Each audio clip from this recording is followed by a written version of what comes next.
नमस्कार मित्रांनो, माझं नाव शिशिरराजे भोसले आणि आज आपण पाहणार आहोत बेसिक मॅथमॅटिक्सचा पार्ट 2। तर कालच्या व्हिडिओमध्ये आपण पाहिलं होतं ॲडिशन अँड सबट्रॅक्शन। आज आपण काय पाहणार आहोत? आज आपण पाहणार आहोत मल्टिप्लिकेशन अँड डिव्हिजन। तर कालचं सगळ्यांना समजलं असेल। तर कालच्या व्हिडिओमध्ये फक्त एक पॉईंट आपला पाहायचा राहिला होता, तो आपण पहिल्यांदा पाहून घेऊ। तर तो कुठला पॉईंट होता? तो होता की आपण पाहिलं होतं, काय काय पाहिलं होतं की addition and subtraction of whole numbers, addition and subtraction of fractions. पण आपली एक गोष्ट पाहायची राहिली होती, ती म्हणजे काय की addition and subtraction of decimals. तर डेसिमल जर असेल तर आपण ॲडिशन सबट्रॅक्शन कसं करायचं ते आपलं पाहायचं राहिलं होतं। तर ते एकदा पाहून घेऊ। सिंपल असतंय, म्हणजे काही असं वेगळं नसतंय, फक्त काय करायचं असतंय सांगतो मी। पहा, एक्झाम्पल सोबत पाहून घेऊ। 231 समजा आपण एक्झाम्पल घेतलं, 231.8 प्लस 355 प्लस 7 आपल्याला काय करायचं, याचं ॲडिशन करायचंय। तर ॲडिशन करताना, डेसिमलचं ॲडिशन करताना ना नेहमी एक पॉईंट लक्षात ठेवायचा। तर तो पॉईंट काय आहे की जेव्हा जो पण डेसिमल आहे ना, दोन्ही संख्येचे डेसिमल एका खाली एक आले पाहिजेत। काय आले पाहिजेत? एका खाली एक आले पाहिजेत। आणि डेसिमलच्या इकडल्या संख्येचं आणि डेसिमलच्या इकडल्या संख्येचं ॲडिशन करायचंय। बाकी काय नाही, नॉर्मल प्रोसेस। आपण होल नंबरचं ॲडिशन जसं करतो तेच आपल्याला करायचंय। तिथं काय करणार आपण? 7 + 8। तर 7 + 8 किती येत आहे? 7 + 8 येत आहे 15। किती येत आहे? 15। बरोबर आहे का? कॅरी, आता कॅरी काय आला? कॅरी आला 1। ठीक आहे। तर काय करणार आपण? 5 + 1 + 1 तर किती येत आहे? 7 येत आहे। त्यानंतर 3 + 5 किती येत आहे? 8 येत आहे। आणि 2 + 3 किती येत आहे? 2 + 3 येत आहे 5। आणि हा जो डेसिमल होता तो आपण जशा तसा मांडून दिला। समजतंय? एकदम सिंपल आहे, म्हणजे काय अडचण नाही। फक्त डेसिमलला काय करायचं? एका खाली एक मांडायचंय। पण समजा जर तुम्हाला असा काहीतरी प्रॉब्लेम आला, समजा 121.8 प्लस तुम्हाला आलं की तुम्हाला काय करायचंय? तुम्हाला करायचंय 322.08। तर तुम्ही कसं करणार? तर इथं काय करणार? तुम्ही काय करू शकतो बरं? काय वाटतंय तुम्हाला काय करू शकतो? काय करू शकतो? तर इथं पण तेच करायचं। इथं काय करायचंय? डेसिमलला एका खाली एक ठेवायचंय। पण आपण काय करायचं बघा, डेसिमल नंतर इकडे किती संख्या आहेत? इकडे 2 डिजिट आहेत। किती डिजिट आहेत? 2 डिजिट आहेत। आणि वरती किती डिजिट आहेत? वरती किती डिजिट आहे? एकच डिजिट आहे। मग आपण असं, ठीक आहे, डेसिमलला तर ठेवलं एका खाली एक, पण असं आपण डायरेक्टली बेरीज नाही करू शकत, म्हणजे डायरेक्ट बेरीज नाही करू शकत। इथं काय करावं लागेल?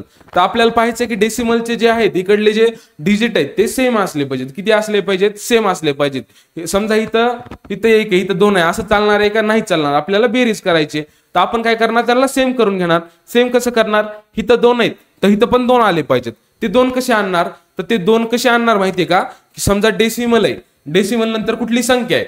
कुठली संख्या आणि त्याच्यानंतर काहीच नाहीये, त्याच्यानंतर काहीच नाही, तिथं आपण 0 पण लिहू शकतो। काय लिहू शकतो? 0 लिहू शकतो। तिथं डेसिमलच्या नंतर एक संख्या आहे, त्याच्यानंतर काहीच नाहीये, तिथं जर आपण 0 लिहिलं तर त्या संख्येचा मिनिंग जो आहे तो चेंज होत नसतो, त्याची जी व्हॅल्यू आहे ती चेंज होत नसती। म्हणजे काय? 121.8 आणि 121.80 ह्या दोन्ही संख्या काय आहेत? सेम आहेत। म्हणजे आपण त्याच्या पुढे किती पण 0 लावू, 121.80, आता ह्याच्या पुढे आपण किती पण 0 लावत गेलोत ना, तरी पण ह्याचा जो मिनिंग आहे ना तो चेंज होत नसतो। ह्याचा मिनिंग चेंज होत असतो का? नाही, ह्याचा मिनिंग चेंज होत नसतो। तर काय करायचं? नंबर सेम करून घ्यायचा। आता बघा, इथं पण 2 आहे, इथं पण 2 आहे। आता आपण नॉर्मल जसं करत होतो तशी बेरीज करू शकतो। बघा बरं, 0 + 8 किती येत आहे? 0 + 8 येत आहे 8। त्यानंतर वापस 0 + 8 8, डेसिमल जशा तसा मांडून टाकला। 2 + 1 किती आहे? 3 आहे। 2 + 2 किती आहे? 4 आहे। आणि 3 + 1 किती आहे? 4 आहे। तर काय आला आपला आन्सर? 443.88। काय आलं? 443.88। समजतंय सर्वांना? अडचण आहे कोणाला? काही समजलंय? डेसिमलचं कसं करायचं ते समजलंय? तर डेसिमलला काय करायचं? एका खाली एक ठेवायचं।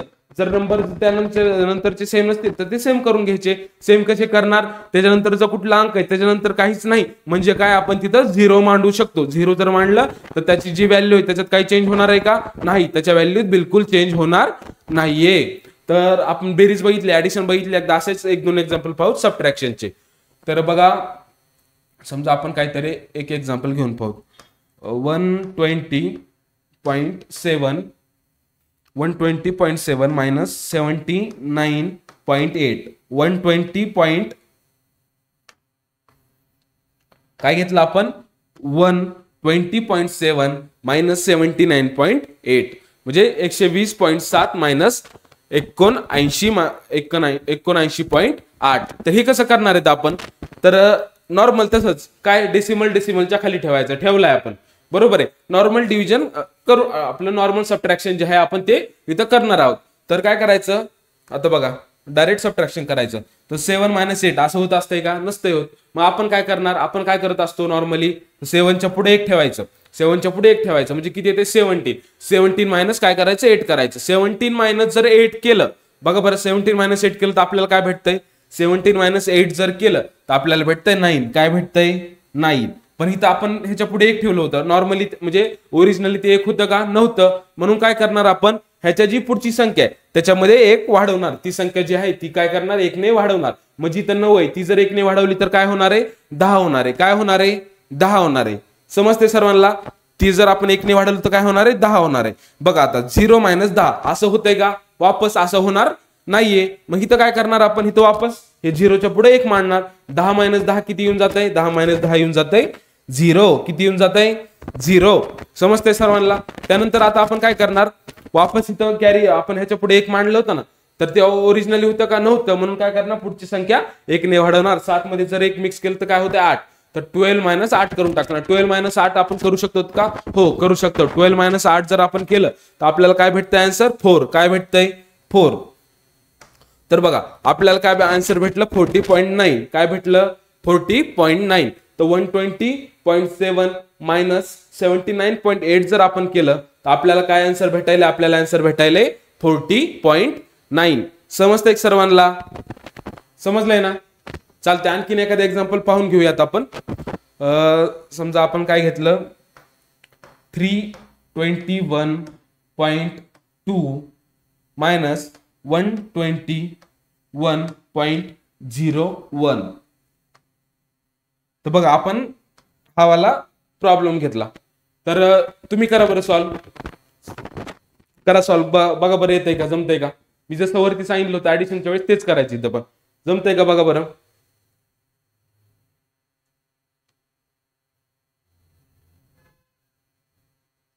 जमतंय का पहा बरं. तर काय करणार आहेत आपण, सिंपल एकदम. मी काय म्हटलं, डेसिमल एका खाली एक आला पाहिजे. तर डेसिमल एका खाली एक आलाय, पण डेसिमलच्या पलीकडच्या ज्या संख्या त्या पण कशा पाहिजेत, इक्वल पाहिजेत. इक्वल पाहिजेत ना, बरोबर आहे ना. इथे इक्वल आहेत का, नाही आहेत. तर आपण त्या इक्वल कशा करणार, इक्वल करणे एकदम सिंपल आहे. काय करणार आपण, इथं बघा एक संख्या, इथं 2 संख्या. मी काय म्हटलं होतं, डेसिमलच्या नंतर एखादी संख्या असेल तर त्याच्यानंतर काही नाहीये, म्हणजे त्यानंतर आपण काय मांडू शकतो, त्याच्यानंतर आपण 0 मांडू शकतो. काय मांडू शकतो, 0 मांडू शकतो. आपण 0 मांडून दिलं तर बघा बरं आता काय करायचं, मायनस करायचंय. 0 - 1 होत असतंय का, नसतंय होत, बरोबर आहे. तर आपण काय करणार, 0च्या पुढे 1 टाकणार. 10 - 1. 10 - 1 जर आपण केलं तर आपल्याला काय भेटतंय 9 भेटतंय. काय भेटतंय 9 भेटतंय. तिथं ओरिजिनली 1 नव्हतं, म्हणून काय करणार आपण, त्याच्या इथली जी संख्या आहे त्याच्यात 1 प्लस करणार. तर 2 - 1 करणार. 2 - 1 किती येत आहे 1 येत आहे. डेसिमल जशा तसं मांडून दिला. 1 - 1 0, 2 - 2 0, 3 - 1 किती येत आहे, 3 - 1 किती येत आहे, 3 - 1 येत आहे 2. तर 321.20 मायनस 121.01 ह्याचा आन्सर किती आहे 200.19. किती येते आन्सर 200.19. समजते सर्वांना. तर सर्वांना डेसिमलचं कसं करायचं समजलंय, समजलंय सर्वांना. चालतंय, मग आपण काय करू, पुढे जाऊ. आणि आपण आता काय बघणार आहोत, आता आपण पाहणार आहोत मल्टिप्लिकेशन अँड डिव्हिजन. सिंपल आहे, एकदम सिंपल आहे. तर आपण काय पाहणार आहोत, आपण पाहणार आहोत मल्टिप्लिकेशन अँड डिव्हिजन. तर सर्वात पहिल्यांदा आपण काय करू, मल्टिप्लिकेशन पासून सुरुवात करू. मल्टिप्लिकेशन. आता मल्टिप्लिकेशन म्हणजे काय, तर मल्टिप्लिकेशन म्हणजे गुणाकार. मराठीत म्हटलं तर काय, गुणाकार. आता नॉर्मल जो गुणाकार आहे तो सगळ्यांना येतो, म्हणजे जो नॉर्मल आपण करत असतो तो सगळ्यांना येतोय. त्यात आपण काय काय मेन पॉइंट बघणार आहेत मल्टिप्लिकेशनचे. ठीक आहे, पहिलं काय करू, एखादं दुसरं एक्झाम्पल पाहू की कसं करायचं नॉर्मल. समजा 127 इंटू 328 हा आपल्याला गुणाकार करायचा आहे. आपण कसं करणार एकदा पाहून घेऊ. काय करायचं, डायरेक्ट मल्टिप्लाय करायचं. 8 इंटू 7 किती येत आहे 56. ठीक आहे, 56 आलं. त्यानंतर काय केलं आपण, त्यानंतर 8 इंटू 2 केलं. 8 इंटू 2 किती येत आहे 16 येत आहे. 16 प्लस 5 बरोबर आहे का? बरोबर आहे. 1 इथं 2, 8 1 8, 8 आणि 2 10. समजते सर्वांना? पहिल्यांदा काय केलं आपण, जस्ट नॉर्मली मल्टिप्लाय करून घेतलं. 8 साठी किती असते? 56 असते. 8 2 16 असते. 8 1 8 असते. कॅरी वगैरे आपण ऍड करून घेतले. त्यानंतर आपण काय करणार, इथं एक 0 मांडणार. त्याची पुढची संख्या घ्यायच्या आधी, मल्टिप्लाय करण्याच्या आधी आपण काय करणार आहे, एक 0 मांडणार आहे. तर तो 0 मांडून दिला आणि गुणाकार करून घेतला. 2 × 7 14 येते. वापस एक कॅरी आला. 2 × 2 4, 4 आणि 1 5, 2 1 जा 2. ठीक आहे. तर काय आलं आपल्याला, वापस आपण काय केलं, मल्टिप्लाय करून घेतलं. वापस आता काय करायचं, आता दुसऱ्या संख्येला एक 0 मांडला होता, त्या पुढच्या संख्येला आपल्याला 2 वेळेस 0 मांडून घ्यायचा आणि वापस नॉर्मली मल्टिप्लाय करून घ्यायचंय. 7 तरी किती होतं, 21 होतंय. 2 कॅरी आलाय. 3 1 3 2 6 2 8 आणि 3 1 3. समजतंय सर्वांना? आता इथं काय करायचं आपल्याला, ह्यांची आपल्याला बेरीज करून घ्यायची. बघा 6 4 आणि 1 5, 5 आणि 1 6, 8 आणि 2 10 आणि 1 11, एक कॅरी आला इकडं 3 + 1 4. आपलं आन्सर असं काहीतरी मोठं आपल्याला आन्सर भेटून जाते 41,656. तर समजलं सर्वांना? नॉर्मल मल्टिप्लिकेशन हे सर्वांना माहिती आहे. एकदा आपण फक्त ओव्हरव्ह्यू पाहून घेतला कसं करायचं. आता थोड्याफार गोष्टी, महत्वाच्या गोष्टी मल्टिप्लिकेशन बद्दल तर माहिती आहे तुम्हाला, ह्या पण गोष्टी माहिती आहेत, पण तरी पण एकदा पाहून घेऊ. तर काय, पहिली गोष्ट काय की कुठली पण संख्या आहे, कुठल्या पण संख्येला जर आपण 1 ने गुणलं, 1 ने मल्टिप्लाय केलं, आपण कुठल्या पण संख्येला जर, कुठल्या पण डिजिटला जर 1 ने मल्टिप्लाय केलं तर आपल्याला आन्सर तीच संख्या भेटणार आहे. समजतंय सर्वांना? म्हणजे x × 1 आपल्याला xच भेटणार आहे. आपण मानलं की तो जो डिजिट आहे, स्पेसिफिक डिजिट आहे, तो काय आहे, x आहे. तर x ला जर आपण 1 ने मल्टिप्लाय केलं तर आपल्याला काय आन्सर भेटतंय, xच भेटतंय. कुठल्या पण संख्येला जर आपण 1 ने मल्टिप्लाय केलं तर आपल्याला आन्सर तीच संख्या भेटणार आहे. समजतंय सर्वांना? दुसरी गोष्ट, कुठल्या पण संख्येला जर आपण 0 ने मल्टिप्लाय केलं, कुठल्या पण संख्येला जर आपण 0 ने मल्टिप्लाय केलं तर काय होतं, तर आपल्याला आन्सर 0 भेटतं. काय होतं, 0 आन्सर भेटतं.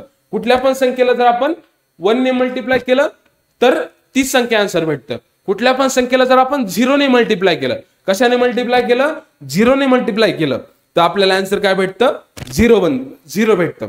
समजलंय सर्वांना? एवढ्यात काय अडचण आहे कुणाला? ठीक आहे, पुढे जायचं का मग? आणि जर आपण 0 × 1 केलं तर आपल्याला काय आन्सर भेटणार आहे, 0 भेटणार आहे. का? कारण 0 ने कुठल्या पण संख्येला जर मल्टिप्लाय केलं तर आपल्याला आन्सर काय भेटणार आहे, 0च भेटणार आहे. समजतंय सर्वांना? त्यानंतर आपण काय पाहू, तर मल्टिप्लिकेशनची आणखीन एक प्रॉपर्टी पाहू, डिस्ट्रीब्युटिव्ह प्रॉपर्टी. कुठली प्रॉपर्टी, डिस्ट्रीब्युटिव्ह प्रॉपर्टी. ठीक आहे, तर डिस्ट्रीब्युटिव्ह प्रॉपर्टी, मल्टिप्लिकेशनची डिस्ट्रीब्युटिव्ह प्रॉपर्टी. आता ही डिस्ट्रीब्युटिव्ह प्रॉपर्टी म्हणजे काय असते,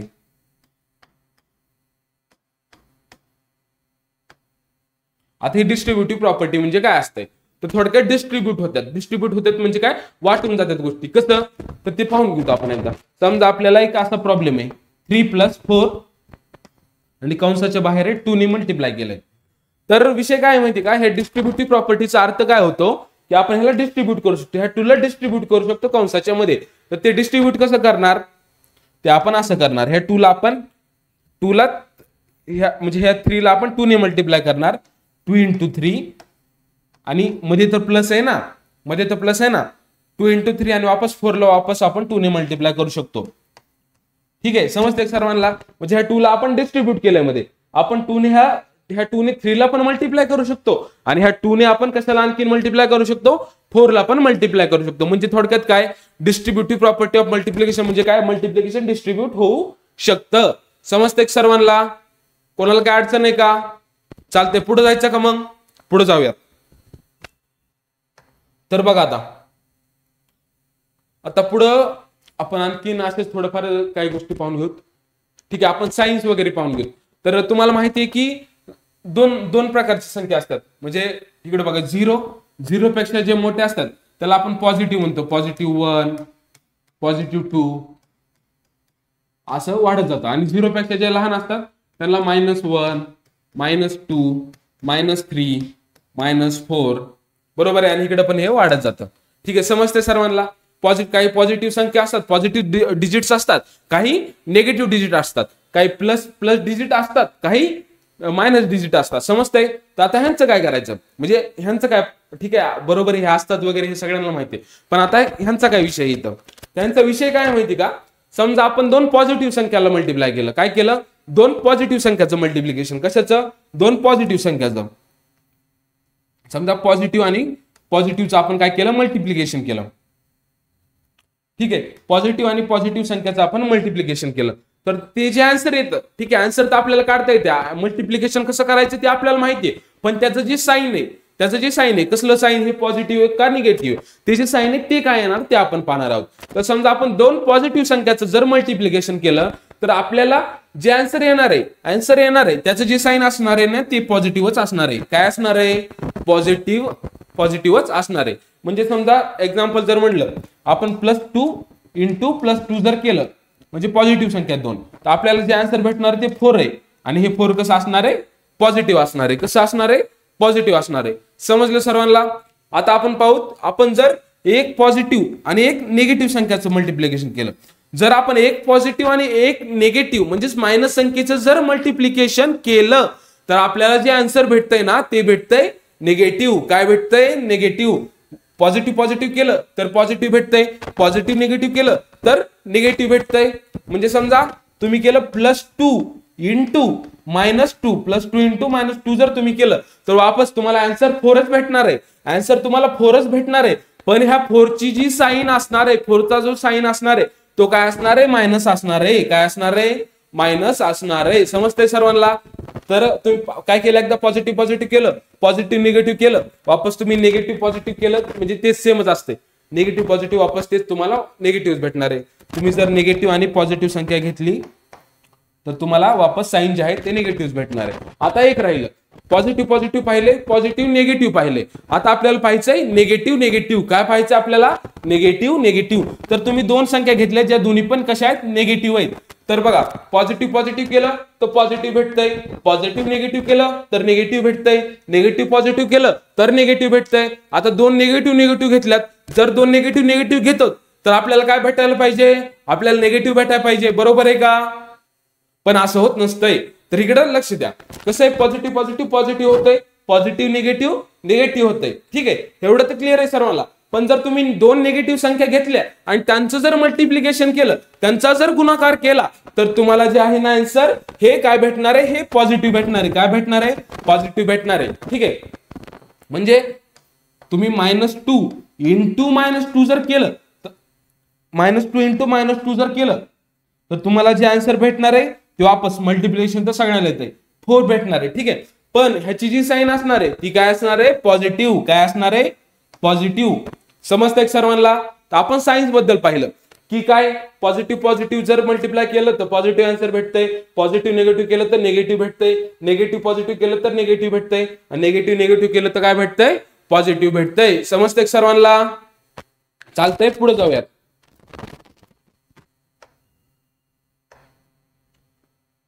तर आपण काय काय पाहिलं? आपण पाहिलं की मल्टिप्लिकेशन, नॉर्मल मल्टिप्लिकेशनचं एक एक्झाम्पल पाहिलं आपण कसं करते ते माहिती आहे सगळ्यांना. त्यानंतर आपण काय पाहिलं?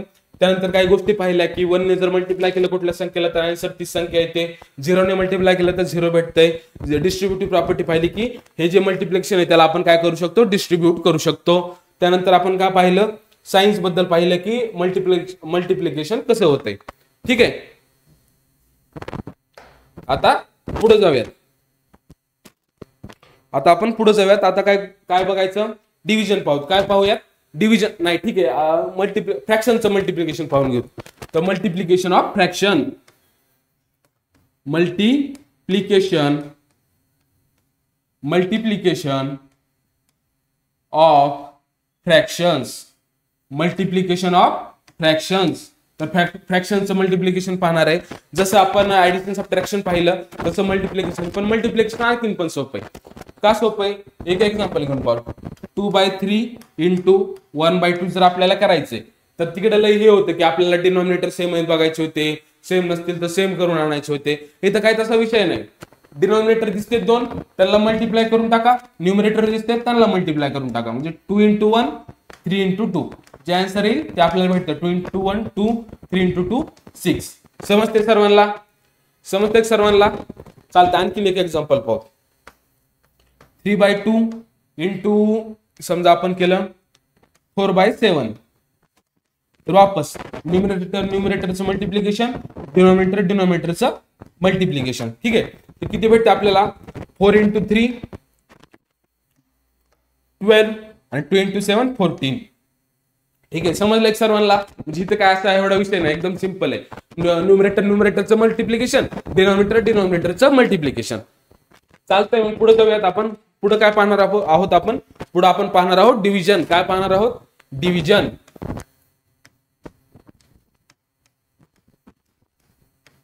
आता डिव्हिजनचं नॉर्मल जे साइन आहे ते कसं असतंय माहिती आहे सर्वांना. समजा 232 डिवायडेड बाय, समजा आपण घेतलंय 2. ठीक आहे, 232 डिवायडेड बाय 2. तर हे जे आहे ना, हे जे साइन ते डिव्हिजनचं असते. ठीक आहे, तर आपण काय करणार आहोत? डिव्हिजन करणार आहोत. तर डिव्हिजन कसं करायचं? एकदम सिंपल मेथड आहे बघा. आता पहिल्यांदा सोपं पाहूयात. 232 डिवायडेड बाय 2. तर ह्याला आपण दोन पद्धतीने लिहू शकतो. एक नॉर्मल असं. ठीक आहे, तर आपण नॉर्मली म्हणजे ठीक आहे, हे एकदम करू शकतो हे पण यूज, म्हणजे ह्यात काय अडचण नाहीये. पण ते पूर्ण मांडीत बसूस तर हे करूस तर डायरेक्ट आपण हे काटाकाटी करू शकतो. आता ही काटाकाटी कशी करायची? 232 डिवायडेड बाय 2. ठीक आहे, तर आता हे कसं करायचं? तर बघा, पहिल्यांदा सगळ्यांना माहिती 2 × 2. तर हे केलं, वरती डायरेक्ट मल्टिप्लाय करून आपलं डिवाइड करायचं. डिवाइड करायचं म्हणजे काय बघायचं? 2 × 2. ठीक आहे, आता वरती 2 आहे, तर 2 गुणले किती बरोबर? 2 गुणले किती बरोबर? 2 येते. ठीक आहे, तर 1. त्यामुळे इथं काय आलं? 1 भेटलं आपल्याला. वापस 3 कटलं. 3 मधलं काय कटतंय? आता पूर्ण 3 तर कटू शकत नाही, त्यातले 2 कटू शकतात. वापस 2 × 2 1 राहिलंय. आता बघा 3 मधलं 1 कटलं, 2 कटले ना, तर ते 2 किती म्हणजे 2 × डॅश इज इक्वल्स टू 2 येते, तो 1 येते. बरोबर आहे. कुठल्या संख्येला जर आपण 1 ने मल्टिप्लाय केलं तर तीच संख्या भेटते. बरोबर आहे. तर आपण इथले 2 काढून टाकले, म्हणजे किती राहिले यार? 1 राहिले. ते 1 आपण तसं पुढे मांडणार आहेत. काय करणार आहेत? पुढे मांडणार आहेत. तर ते मांडून टाकलं आपण. आता 12 राहिले. इथं 2 आणि 1 12 राहिले. तर ठीक आहे, इथं 2 राहिलंय, इथं 12 राहिलंय, 1 1 आलाय. आता 12 2 × डॅश इज इक्वल्स टू 12 किती? 2 × 6 इज इक्वल्स टू 12. बरोबर आहे का? तर 2 × 6, तर इथे 12 होतं, तर 6 आलं. तर आपलं जे आन्सर आहे ते किती आलं? 116. समजलं सर्वांना? ठीक आहे, नसेल समजलं तर आपण आणखीन एक एक्झाम्पल पाहूयात. समजा 56 डिवायडेड बाय 8. 56 divided by 8. तर कसं करायचंय? वापस आपण मांडून घेणार आपल्या फॉर्म मध्ये. तर बघा, आता ही काटाकाटी समजा तुम्हाला पाडायचं जर येत असेल तर तुम्ही डायरेक्ट करू शकता. पण समजा तुम्हाला आठवत नाही, पाडा येत नाही, तर तुम्हाला एकदम छोटे छोटे करून तुम्हाला डिवाइड करायचंय. समजा तुम्हाला 2 ने डिवाइड करायचं, तर काय करायचं? 2 ने बघा, 2 × 1 2, 2 × 2 4, 2 × 3 6, 2 × 4 8. 2 चोक 8 येते, म्हणजे इथं 4 आलं. बरोबर आहे. 2 × 4 इज इक्वल्स टू 8. आता वरती पण आपल्याला 2 ने डिवाइड करायचे. कसं करणार? 2 × 1 2, 2 × 2 4. ठीक आहे, तर 4 कटले, ह्यातले 1 राहिले, म्हणजे काय? 16. ठीक आहे, तर 2 × डॅश इज इक्वल्स टू 16. 2 × 8 म्हणजे इथं 28 आलं. पण आपल्याकडे बघा, तिथं 28 शिल्लक, इकडे 4 शिल्लक आहे. आपल्याला कधीपर्यंत मल्टिप्लाय करत राहायचंय? जोपर्यंत खाली 1 येत नाही. काय येत नाही? 1 येत नाही. तर बघा, वापस आपण 2 ने मल्टिप्लाय करणार. 2 × 1 2, 2 × 2 4. त्यानंतर 2 × 1 2, 2 × 4 8. वापस 2 × 1 2, इकडं 2 × 7 14. म्हणजे आपल्याला जे आन्सर भेटलेला असला ते काय भेटले? 7 भेटलंय. समजतंय सर्वांना काटाकाटी कशी केली? वापस आपण आणखीन 1-2 एक्झाम्पल पाहूयात. समजा आपण केलं 128 डिवायडेड बाय 8. 128 डिवायडेड बाय 8 जर आपण केलं तर बघा आपल्याला भेटतंय की नाही आन्सर? समजा माहित नाही तुम्हाला, म्हणजे पूर्ण डायरेक्ट भाग जातो की नाही ते माहित नाही, तर कसं करणार? छोटं छोटं. समजा आपण इथं 4 ने करून पाहू, तर 4 × 1 4, 4 × 2 8, 4 × 1 4, 4 × 2 8. 4 आता वरती वापस करायचे. 4 × 3 12, 4 × 1 4, 4 × 2 8. ठीक आहे, आता 2 राहिले, 32 राहिले. बेक बे 1 राहिले, शिल्लक 16. तर किती? आपला आन्सर किती भेटला आपल्याला? 16. किती भेटला आपल्याला आन्सर? 16 भेटलं. समजतंय सर्वांना ही काटाकाटी कशी करायची? आपल्याला सोपं जातं आन्सर भेटायला. ते एकदम डिव्हिजनच्या फॉर्म मध्ये मांडायला, मायनस वगैरे करायला. ठीक आहे, म्हणजे काय अडचण नाही त्या फॉर्म मध्ये, पण थोडा वेळ जाईल आपल्याला. पण आपल्याला काय करायचंय? फास्ट सोडवायचं ना, त्यामुळे आपण असं करू शकतोय. चालतंय, आपण आणखी एखादं एक्झाम्पल पाहू. 343 डिवायडेड बाय 7 करून पाहू. ठीक आहे. तर बघा आता इथं दुसऱ्या कळत ना आपल्याला डायरेक्ट 7 भाग द्यावा लागतो. 7 1 7, 7 1 7, 7 2 14, 7 3 21, 7 चौक 28. 7 चौक किती आलं? 28 आलं. बरोबर आहे का? बरोबर आहे. आता 28 गेले ह्याच्यातून 34 मधून, म्हणजे किती शिल्लक राहिले? 6 शिल्लक राहिले. ते 6 आपल्याला ह्याच्या पुढे मांडून द्यायचंय. म्हणजे काय? 63 आणि 63. तर 63 ला 7 ने भाग जातो का? हो जातो.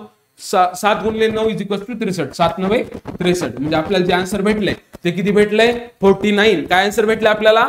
49. तर सर्वांना समजलं की ही काटाकाटी कशी करायची? एकदम सिंपल आहे बघा. पहिल्यांदा काय करायचं, आपल्याला डायरेक्ट भाग पूर्ण भाग जात असला तर डायरेक्ट पूर्ण भाग देऊन टाकायचा. पण तुम्हाला समजा माहित नाही की पूर्ण भाग जातो का नाही, तर एकदम छोट्या छोट्या स्टेपनी करू शकता. पहिल्यांदा 2 ने तुम्ही भाग देऊन पाहू शकता. समजा आपल्याला इथं माहित होतं की इथं काय दुसऱ्याने भाग जात नव्हता छोट्याने, तर तुम्ही काय केलं? डायरेक्ट पूर्ण भाग दिला की 7 1 7. आता काय केलं वरती? 7 1 7, 7 2 14.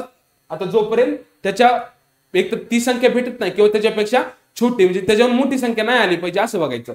7 1 7, 7 2 14, 7 3 21, 7 चौक 28. आता 7 चौक 28. आता 7 25 जर केलं तर ते किती येतंय? 35 येतंय. तर 35 इथं ह्याच्यापेक्षा मोठं व्हायला ना, म्हणजे आपण 35 घेऊ शकत नाही, त्यापेक्षा छोटं काय? 7 1 7, 7 2 14, 7 3 21, 7 चौक 28. म्हणजे 28 घेऊ शकतो. तर 28 आपण म्हणजे भाग दिला आपण त्याला. 7 चौक 28, 7 चौक 28 म्हणून इथं आपण 4 मांडून दिलं. आता 28 जर काढले 34 मधून तर किती राहतंय? 6 राहतंय. किती राहतंय? 6 राहतंय. तर ते 6 आपण या 3च्या पुढे मांडून देणार. काय इथं फक्त 3 शिल्लक होतं, त्याच्या पुढे मांडून दिलं. 63 राहिलं. ठीक आहे. आता 63 ला 7 ने भाग जातो का? जातो. 7 9 63. तर 7 9 63 होतं, म्हणून काय केलं आपण? 4च्या पुढे 9 मांडून दिलं. तर आपला जो डिव्हिजन आन्सर जे येत होतं ह्या डिव्हिजनचं, तर ते किती येऊन गेलं आपलं? 49. किती येऊन गेलं? 49.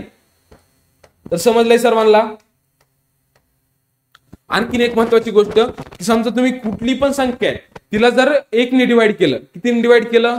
1 ने डिवाइड केलं. मानलं ती संख्या x आहे, त्याला जर तुम्ही 1 ने डिवाइड केलं तर तुम्हाला आन्सर 30 संख्या भेटते. काय भेटते? 30 संख्या भेटते. समजतंय सर्वांना? चालतंय. आणखीन एक महत्वाचा पॉईंट की तुम्ही कुठल्या पण संख्येला जर 0 ने डिवाइड केलं, कितीने डिवाइड केलं?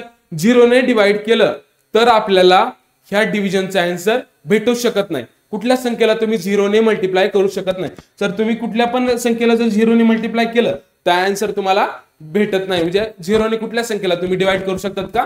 डिवाइड करू शकत नाहीत. म्हणजे आपल्याला जे आन्सर आहे ते भेटणार नाही. Not non. जर तुम्ही 0 ने जर मल्टिप्लाय केलं कुठल्या पण संख्येला तर तुम्हाला आन्सर भेटू शकत नाहीये. समजतंय सर्वांना? कुठल्या संख्येला 0 ने भाग जाऊ शकत नाही. तर बघा आपण काय पाहिलं आज? एक तर मल्टिप्लिकेशन पाहिलं. मल्टिप्लिकेशन मध्ये आपण पहिलं तर आपण हे डेसिमलचं जे ऍडिशन सबट्रॅक्शन होतं ते पाहून घेतलं. त्यानंतर मल्टिप्लिकेशनचं एक नॉर्मल एक्झाम्पल पाहिलं, होल नंबर वाला. त्यानंतर आपण काही महत्वाचे रूल पाहिले मल्टिप्लिकेशनचे. त्यानंतर मल्टिप्लिकेशन चे सायन्स पाहिलं की साइन कसं होतं, मल्टिप्लिकेशन जर केलं तर काय होतंय, कुठली साइन होतीये. त्यानंतर आपण पाहिलं फ्रॅक्शनचं मल्टिप्लिकेशन पाहिलं. त्यानंतर आपण पाहिलं डिव्हिजन पाहिलं. ठीक आहे. डिव्हिजन नॉर्मल कसं करायचं मी सांगितलं. तुम्ही नॉर्मल फॉर्म मध्ये ठेवून पण करू शकता, पण ते मोठं होतंय म्हणून आपण असं फास्ट करणार काटाकाटी करून. तर ते मी तुम्हाला सांगितलं कसं करायचं. पहिल्यांदा काय करायचं? पाहायचं पूर्ण भाग जातोय का, कम्प्लीट डिव्हिजन होतंय का. जर नसेल येत, तुम्हाला जर कळत नसेल की होतंय का नाही, तर एकदम 2 ने आपलं छोटं करत जायचं. 2 ने करत जायचं. जसं की आपण इथे केलं तर 2 ने जर मल्टिप्लाय केलं खाली 4 राहतंय, वरती बघायचं 2 2 जा 4, एक शिल्लक राहिलं ते पुढे मांडलं. 2 8 जा 16 व्हायलंय. म्हणजे काय राहिलं? 28 राहिलं. इथं 4 राहिलं. वापस या 4 ला आपण 2 ने मल्टिप्लाय करणार. 2 2 जा 4, म्हणजे इथं 2 राहतंय. इथं जर केलं 2 1 जा 2, 2 4 जा 18, 14 राहतंय. इथं 2 राहिलं होतं, त्याला आपण वापस मल्टिप्लाय केलं. 2 1 जा 2, एक राहिला. आपल्याला आन्सर कधी पण करायचं जोपर्यंत जो खालचा जो आहे तो काय येत नाही, 1 येत नाही. काय येत नाही? 1 येत नाही. ठीक आहे. तर आपलं 1 आलं इथं. आता काय करायचं? 14 ला 2 ने मल्टिप्लिकेशन होतंय का? होतंय. आपलं डिव्हिजन होतंय का? होतंय. तर आपल्याला काय भेटलं आन्सर? 7 भेटला आन्सर. समजते सर्वांना कसं करायचे? तर त्यानंतर आपण हेच असे काही एक्झाम्पल पाहिले. आणखीन एक छोटी आणि काही पाहिलं आपण की कुठल्या पण संख्येला जर आपण 1 ने डिवाइड केलं तर आपल्याला आन्सर 30 संख्या भेटते. आणि कुठल्या पण संख्येला जर आपण 0 ने डिवाइड केलं, कुठल्या पण संख्येला जर आपण 0 ने डिवाइड केलं तर आपल्याला आन्सर भेटत नाही. काय भेटत नाही? आन्सर भेटत नाही. Not non.